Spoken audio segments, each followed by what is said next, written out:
Chelsea kicking off their campaign with a 3-1 victory over Brighton. And Frank, Stevie and Craig with us to discuss this. Craig, how do you sum up this game?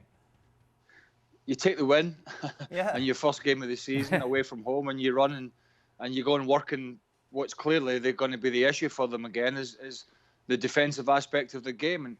And by that, I don't just mean that they had no Azpilicueta, they had no Chilwell in the starting lineup anyway, and they had no Thiago Silva. But I'm talking about the protection of the back four. So as much as anything, as much as personnel, you're looking at protection of the back four. And that's something that Lampard's going to have to find the balance with and work on, because clearly, as you know, they lost a heck of a lot of goals last season. So you take the 3 points and you go away and you increase your headache about the goalkeeper because his starting position for that goal was absolutely horrendous. He was almost on his left-hand post. And so this just heightens the need for Frank Lampard to go and get a deal for a goalie done ASAP. OK, let's go with that, shall we? Let's talk about Kepa. Of course, Chelsea win, but they did concede the goal. And we've talked about this a lot, Stevie. When it comes to stopping shots, Kepa was the lowest of the Premier League last season, continuing that trend today. Without question. I don't think you need to be a former goalie or a goalie coach to see that he has to do better. And actually by that, I mean, he should save it. You know, he basically dives over the top of it. So Frank's got a huge dilemma because you know that he's really not that keen on Caballero. Otherwise, he would have started him today.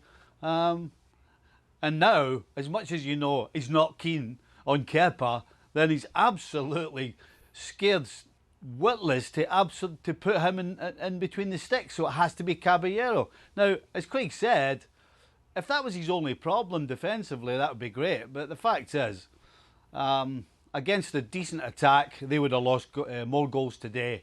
And as Craig also said, in the middle of the park defensively, well, there isn't anything. Brighton just played their way from back to front. But unfortunately for Brighton, they had nothing going up front. Frank, do you agree? I do agree. I mean, that was a very underwhelming performance. I was so looking forward to seeing all the new players. Of course, some are injured or not fit enough. Even the ones who were on the field are not fit enough. Havertz is the best example, where he was completely inexistent. But I want to know what Loftus-Cheek is doing on the field, you know, for like more than an hour, where definitely I would have put him out after 30 minutes. I mean, that guy has to wake up, otherwise he's not going to play this season. But I want to also say, like Craig said, that it's not only the defensive and the back four problem on top of the goalkeeper problem. It's the way that the team defends and they almost don't do it, except Kante. Jorginho hasn't got the physical aspect of a football player to defend properly. He's an artist, but he doesn't know how to defend, and the other don't have even an idea of how they can defend. So it's a real problem. And I have to mention that the two best players for Chelsea were Christensen and Zouma. So it says a lot about the problem that they will have this season. Well, hopefully, you know, Thiago Silva will be ready very soon. But they really have a problem. They have a physical problem where they seem to be all very, very tired. And fortunately, they have the chance for them. You know, if Dunk doesn't miss that obvious header, you know, I guess Chelsea would have lost that game. That was, again, very underwhelming performance. And they have to do much, much better if they want to show their power this season. But they won the game, Frank. And is it the old cliche, you know, if you go in and get the 3 points and play badly, then you've got to take the positives from that? Yes, of course, that's the only positive things that you can say. But you know that it's going to be a long season. You know that you have to be sharp at the beginning of the season, that it's going to be a big competition. And if you want to survive and finish, you know, maybe a little bit better than last season, let's say third, you will have to fight. And what I see is the Chelsea that I saw last season, with defensive problems, with a lack of desire sometimes to make efforts. of a desire to make efforts defensively and come back. Some technical, mistakes that, it's amazing to see at that level. So I'm ready to support and to help that team, every time they're good. But I have to say the truth when they're not good. And today, it's clearly maybe the worst game that I've ever seen, for a couple of seasons with Chelsea. They won. Is he depressed or what? Yeah, and they won. But they won against Brighton. I mean, the best player, what's the best Chelsea player? He's not at Chelsea anymore. He's the right full back, Lamptey. Lamptey was the best player. They should have kept him. But this is the thing is, Dan, it's the first game out the block. Yeah. So, I think we kind of expect, there's some rust. We've talked about gelling and all that. And I think, when the key players come back defensively, particularly Thiago Silva, you'll get somebody who not only can defend clearly, but can organise. And can organise the middle of the park in front of him by giving instructions. So that will help. On the other side of the coin, you couldn't take your eyes off Timo Werner's movement in that first half. It was just fantastic.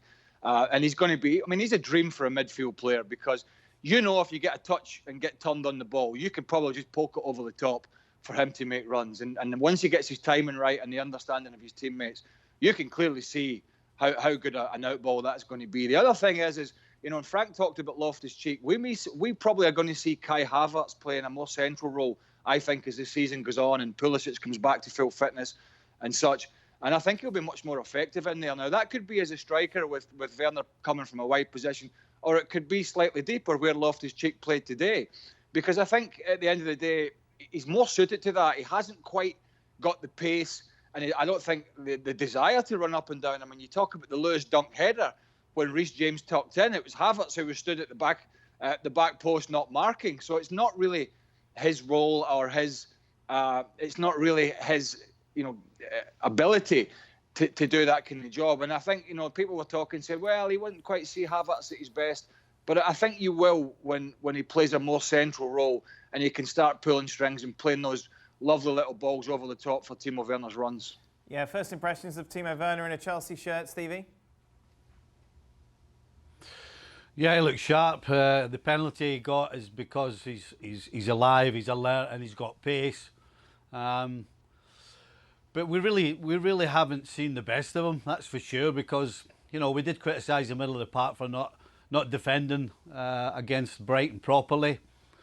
But I think we also should criticise them because they never gave service to the front three either. And so that really is a worry, because if they can get Werner service, then no question, from the glimpses we saw today, he's going to be a handful for any defence. Frank? Yeah, he showed, especially the first half. We lost him a little bit the second half, but as Stevie said, because he wasn't really served. But he had some chances to show us, the talent that he has, the pace that he has, and he will be, with somebody like Ziyech, Mason Mount, and Everest. We're gonna help him out a lot. Hopefully, he's going to score many goals because he's already sharp. He's already belonging to the family, and he feels good. We could see that he was feeling good. He was the positive aspect of Chelsea today in the first half. Dan, just let me go back to the goalkeeper just briefly. I think this was, you could say arguably the perfect scenario today with him, making that mistake again, because it didn't cost Chelsea any points. And if I don't know how far a deal is down the line with any goalkeeper, be it Mendy in France or whoever, but if a deal has been if it's a game of bluff at the moment with clubs over transfer fees and wages and agents' fees, then this is perfect for Frank Lampard to go to the board and say, listen, guys, we need to push any deal that we're chasing over the line now, because here's a guy that I told you at the end of the season was costing us points. As Stevie said, I don't have a number 2 that I really want to put in, and we've started the season again, and we've got away with it.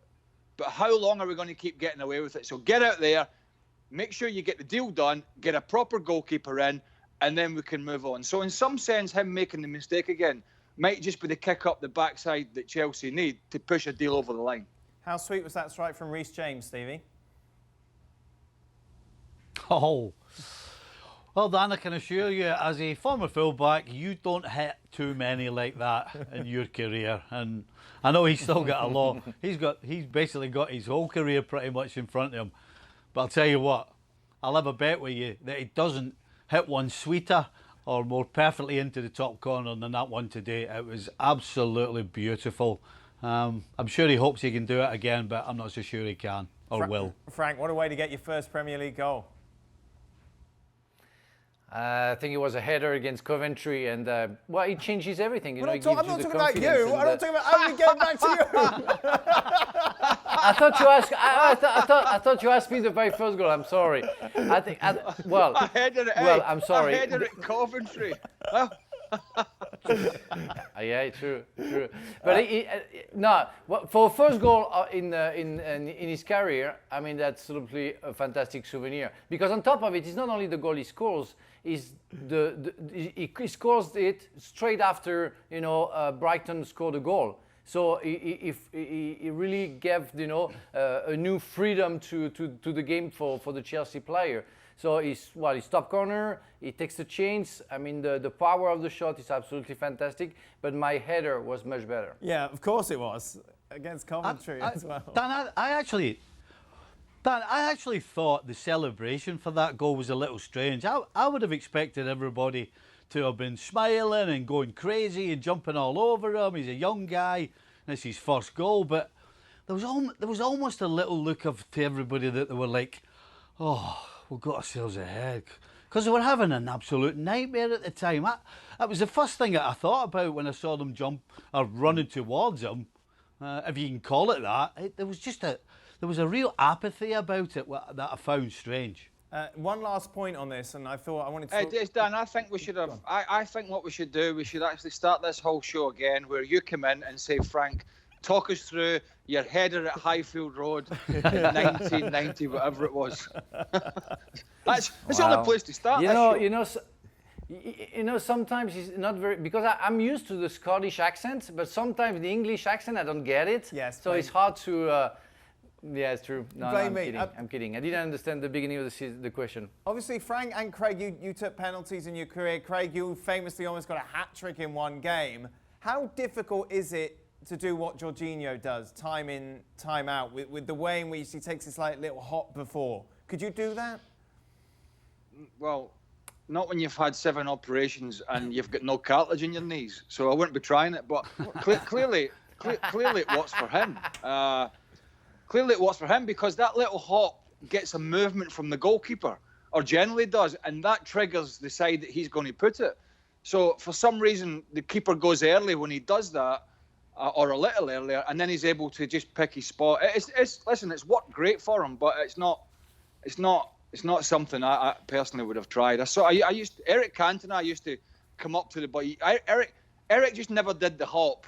Right. He just sauntered up to it almost at walking place and then put it in the corner side-footed. But, you've got to have some confidence to do that. More reaction then to what we saw in the opening weekend of the Premier League on the next edition of the show. Be sure to join us. Thanks so much for watching ESPN on YouTube. And for more sports highlights and analysis, be sure to download the ESPN app. And for premium content and live streaming, subscribe to ESPN+.